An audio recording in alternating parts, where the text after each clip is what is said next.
when you see a quadratic function that's written in this form, there's two things that you know already about the graph, right?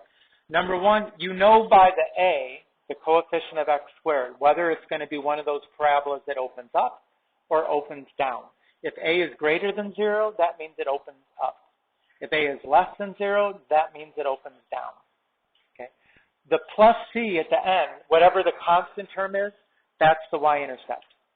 Right? Do you remember, what did we say about how do you find a y-intercept? You substitute x equals 0, right, and solve for y. Well, what happens if I put in a 0 here and here? Both of those terms are 0, so y equals c. Okay, that's why that's the y-intercept. So we know that much about a graph just by looking at that form of the equation. Okay. Next. So this is, again, if a is greater than 0, that's the parabola that opens up. If a is less than 0, that's the parabola that opens down.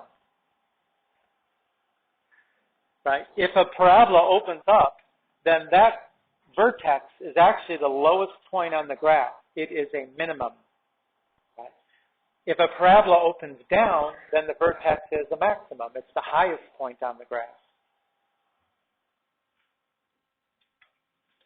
Okay, we already know about the vertex. We already know about the axis of symmetry. But what we didn't know, and we just learned in this section right now, is that the vertex has two coordinates, an x and a y coordinate. The x coordinate is given the letter h, and the y coordinate is given the letter k, hk. We used these same when we were doing the absolute value. We'd say the absolute value of x minus h plus k, same thing. Right? And since the axis of symmetry is a vertical line that goes straight through the vertex, it has to have the form of an equation, which is x equals whatever is the x coordinate, because it's x equals a constant. If it goes through the point hk, it must be the h.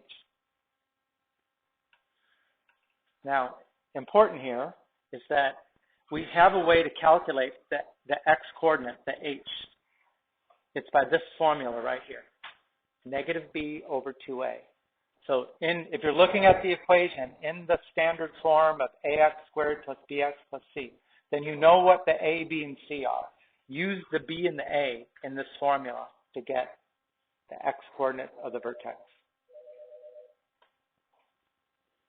And then once you know the h, then you plug it into the function and you get the k that goes with